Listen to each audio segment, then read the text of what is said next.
Olá, mais um papo de publicitário e agora nós vamos falar de esporte. Vamos falar de um momento mágico, esperado, ansiado, desejado e especialmente pelas grandes marcas, né? Porque é aquele momento solene onde não só os americanos, mas grande parte até do mundo para assistir. Não diria que é o maior espetáculo da Terra, porque há quem traga para si, por exemplo, o Carnaval, o maior espetáculo da Terra, enfim. Mas em termos da cultura norte-americana, eu imagino que vocês já saibam, né, ou pelo menos tenham assim, uma ideia de que nós estamos falando do Super Bowl. Me conta por que o Super Bowl, que você vai abordar como seu objeto para ilustrar a questão das campanhas direcionadas para esse momento, esse contexto. Então, por incrível que pareça, eu não sou muito fã de futebol americano, né? Meu namorado é muito fã, mas isso não tem nada a ver. Mas eu fiquei muito impactada com o passar dos anos em como o Super Bowl ele se transformou em, assim, uma vitrine para as marcas anunciarem, né? E dentro do cenário da publicidade, eu que acompanho muitas notícias, eu fui vendo como que as pessoas começaram a enxergar esse evento de uma outra forma, não só como um evento esportivo, porque até uns tempos atrás era um evento, obviamente, né, mesmo fazendo parte da cultura americana, norte-americana, que sempre acaba trazendo muitas coisas aqui para o Brasil, ainda assim era um evento muito nichado, de certa forma, né, eram poucas pessoas que acompanhavam os jogos, o evento, mas de uns tempos para cá, eu acho que com a influência também do show do intervalo, né, que é algo muito repercutido nas redes sociais, o Super Bowl ele veio ganhando um destaque. E aí eu comecei a pesquisar sobre, eu comecei a me envolver sobre tudo que envolve o Super Bowl, como que as marcas veiculam, como que muitas marcas dão um up no branding deles através do Super Bowl. E isso me deixou muito, assim, fascinada, de certa forma. E aí eu achei que seria interessante trazer isso, porque poucas pessoas sabem o impacto que o Super Bowl traz. E assim, esse ano a NFL veio para o Brasil fazer um jogo lá em São Paulo. E algumas pessoas ficaram, assim, sem entender o motivo, mas isso foi me motivando a pesquisar mais, a entender mais sobre a história, não só do Super Bowl, mas da NFL como um todo. E foi por isso que eu escolhi. Você encara essa vinda da NFL para o Brasil, que é uma coisa recente, né?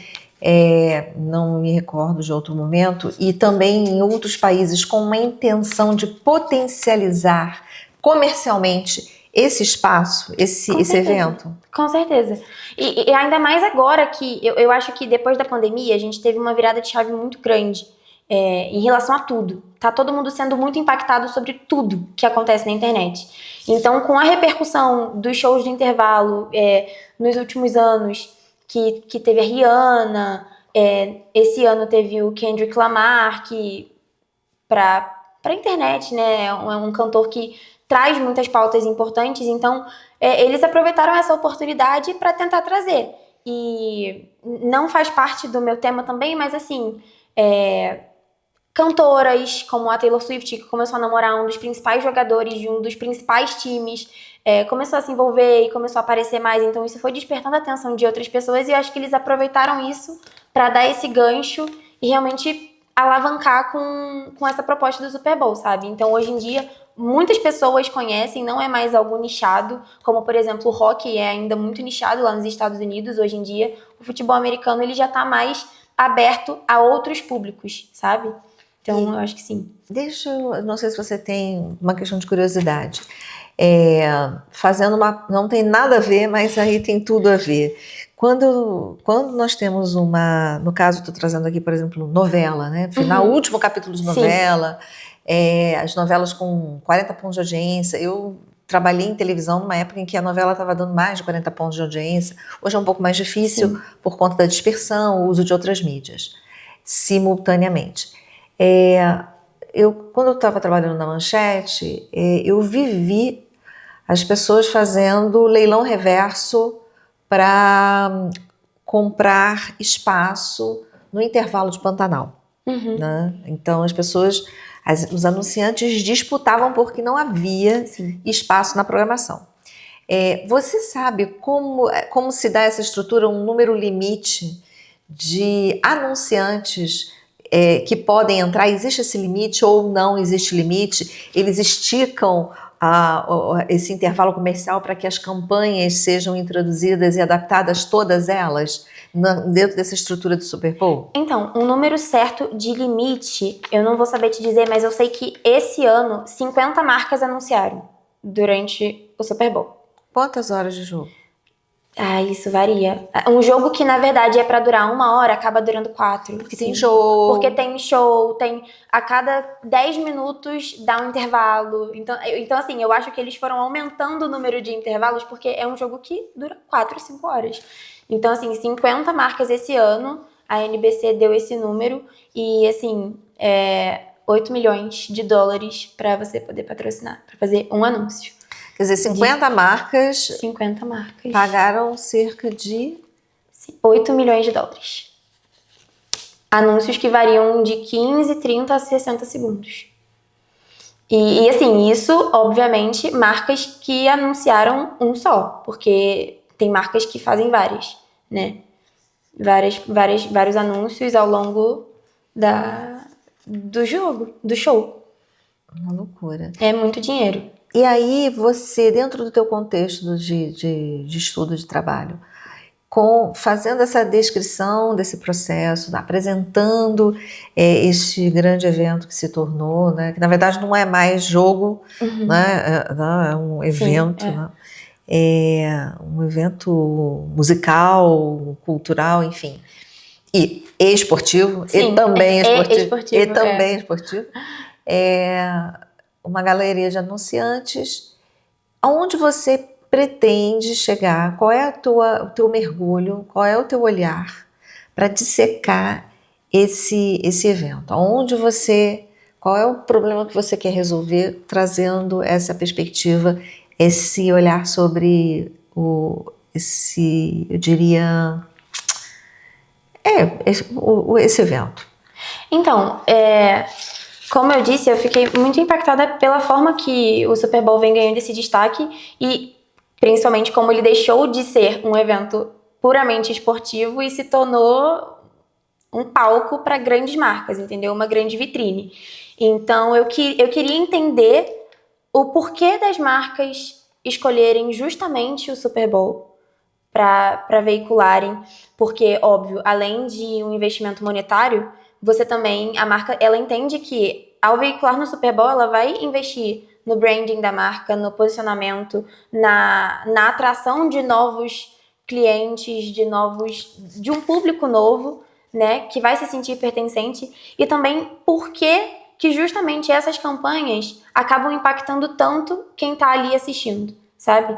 Entender por que esse meio, né, eu até uso o McLuhan de exemplo, né, do meio é a mensagem, de porque justamente no Super Bowl as marcas optam para veicular certas campanhas, e no meu caso, né, com cunho emocional, né, onde o storytelling está presente, para realmente deixar a marca registrada, sabe? Você vai selecionar alguma campanha pontual, porque você vai estar fazendo a pilotagem de storytelling.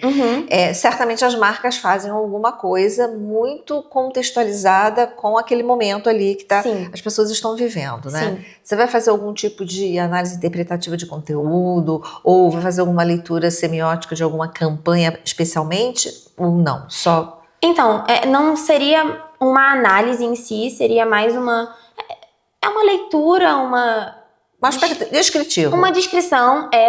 Eu selecionei 2 campanhas do Google. Do Google especificamente, porque é uma marca que já está presente há muito tempo no Super Bowl, anuncia há muitos anos.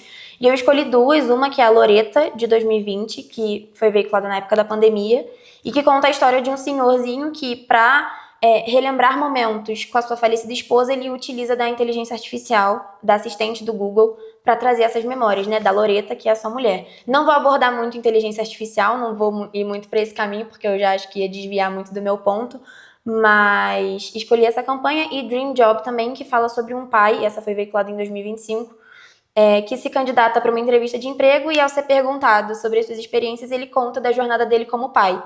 Então, são duas campanhas que tratam muito do emocional, né? Que fazem com que o público ele realmente se sinta protagonista daquela história, né? Que às vezes pode abordar o luto, né? De uma pessoa querida que se foi, do relacionamento, de uma relação de pai e filha. Então, eu escolhi essas duas campanhas que foram veiculadas e foram muito mencionadas durante essas duas épocas. E eu acho que dá pra gente fazer um comparativo também das épocas que foram vividas, né? 2020, na pandemia, todo mundo em casa. O período que passou, né? Porque o Super Bowl foi um pouquinho antes da pandemia. E agora 2025 com tudo diferente. Então eu resolvi escolher essas duas para fazer uma descrição, dar uma comparada, mas principalmente focar ali no storytelling, ali no emocional e como isso impactou aqueles que estavam presentes no Super Bowl. Não sei se você vai fazer esse tipo de abordagem, mas, por exemplo, as pessoas que estão no estádio. Na época da pandemia, estava todo mundo em casa, então a potência da veiculação, né, do anúncio, ele realmente foi, assim, altamente impactante. Sim. E as pessoas que estão ali dentro na arena, dentro do campo, na audiência, né? Porque a gente sabe que tem os telões e tal. Sim. Você vai fazer algum tipo de comparação com essas duas experiências ou a abordagem vai ser exclusivamente para quem está em casa assistindo na televisão? A minha intenção é pesquisar mais a fundo sobre relatos, não vou me aprofundar muito, mas para entender também, porque a maior parte do público que frequenta o Super Bowl hoje em dia não, né? Mas primordialmente eram famílias, né? Porque o futebol americano lá é uma coisa assim de raiz, sabe? Igual a gente tem aqui o futebol que nasce Flamengo, morre Flamengo, nasce Fluminense, lá nasce Chiefs, morre Chiefs, e assim, passa de geração em geração, entendeu? Então, eu queria fazer uma pesquisa não tão aprofundada, mas de ouvir relatos sobre como é a experiência de estar lá, mas o meu foco é no impacto mesmo de quem recebe essa mensagem que está ali de casa e como que aquilo impacta nas redes, em casa, como que isso influencia o emocional mesmo, né, de quem tá vendo. É uma pesquisa deliciosa, né? Muito! É um trabalho muito gostoso. Tenho muita coisa para fazer ainda, muitos pontos para retocar até a gente firmar no caminho certo, mas eu acho que vai ser muito divertido. E assim, tô gostando, né? Agora eu tô acompanhando os jogos para poder ter essa experiência mais imersiva e chegar no Super Bowl do ano que vem já preparada, já sabendo tudo que vai acontecer. Muito bom. Obrigada, Maria Clara. Isso, sucesso aí no seu estudo, na sua imersão. Muito obrigada. E encerramos aqui o nosso papo de publicitário de hoje.